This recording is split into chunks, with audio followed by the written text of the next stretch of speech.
Ассаламу алейкум достар. Мен каналыма қош келдіңіздер. Бүгін осындай өте дәмді, жасалуы оңай пахлаваны дайындайтын боламыз. Міндетті түрде мен рецептімен жасап көріңіздер, өте дәмді шығады. Қыздар, мен каналыма подписация етіп, лайк басып, қоңырау белгісін басуды ұмытпаймыз.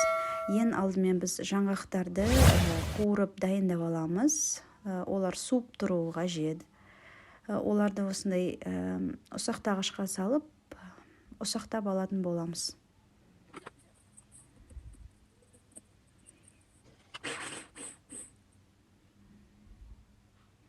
Мінекей біздің жаңғағымыз дайын болды. Енді осы суый береді. Енді қамырына кірісек, ол үшін бізге ұн, сары май, қаймақ 15-25%, жұмыртқаның сарысы және разрыхитель қажет болады. Ең алдымен ұн мен разрыхителімізді жақсылап араластырып, кейіннен сары майымызды қосып, осылай жақсылап умаждайтын боламыз. Ендігі кезекте ортасын осылай ашып, ортасына жұмыртқаның сарысын және де қаймақты қосатын боламыз. Сөйтіп қамырымызды илейтін боламыз.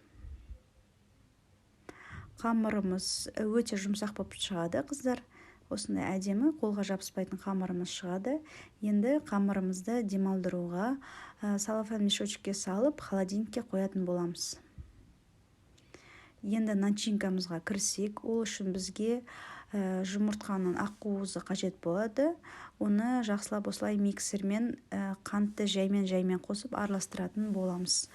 Әппақ пена пайда болғанша. Мінекей біздің пенамыз дайын болды. Енді осыған бағанағы суыған жаңғақтарымызды қосамыз. Астынан үстіне қарай лопаткамен осылай араластырып шығамыз, қыздар.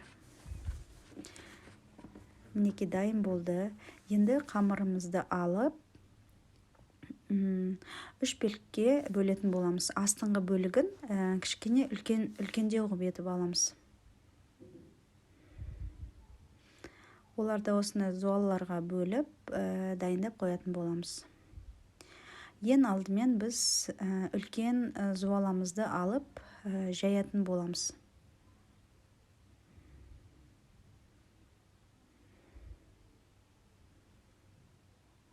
Осылай астына үстіне ұн жағып, жаятын боласыздар. Өте жеңіл жайылады. Енді осындай формамызды алып, қамырымызды осылай жаямыз. Қамырдың үстіне бағанағы біздің начинкамызды 2 бөлікке бөлетін боламыз. Сөйтіп, оның бір бөлігін салатын боламыз. Үстіп салып, бір келкі қамырға жаятын боламыз.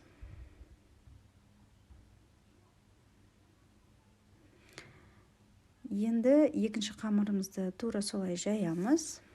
Ана бірінші қамырға қарағанда бұл кішірек болады. Енді ортасына кететін қамырымыз бұл.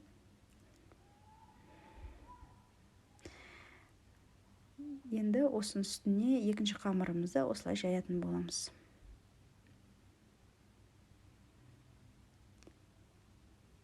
Екінші қамырымыздың үстіне қалған начинкаларымызды орналастыратын боламыз.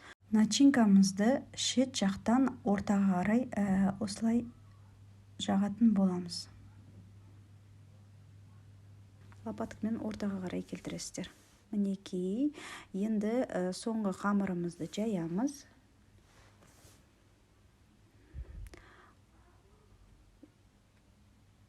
Оны да пахлаваның үстіне орналастыратын боламыз. Бұл ең соңғы біздің қамырымыз болады. Енді астыңғы қамыр мен үстіңгі қамырды осылай біріктіретін боламыз. Мінекей біріктіріп шықтық. Енді жан жақтарын осылай сәндеп өретін боламыз. Дайын болды. Мінекей енді үстіне жұмыртқаның сарысы мен сүтімізді қосып, жақсылап араластырып, бетіне жағатын боламыз.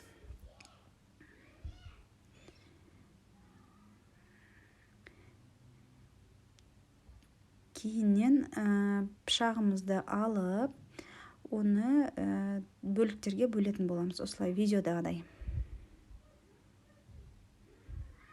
Бетін ғана жай ғана пышақпен ізін келтіріп шығамыз. Енді әсемдік үшін осындай жаңғақтарды қойып шығамыз. Қыздар қызып тұрған пеште пісіретін боламыз.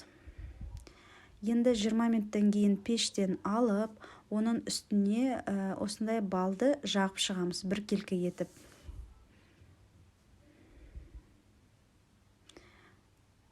Біркелкі жаққаннан кейін оны пышақпен үстіңгі ғана бөлігін осылай бөліп шығамыз. Тек үстіңгі бөлігін, астыңғы бөлігіне теспейміз, қыздар. Щетканың көмегімен медімізді біркелкі жағып шығамыз. Енді қайтадан пешімізге жіберетін боламыз. Пеште 10-15 минутте тағы да пісіріп алатын боламыз.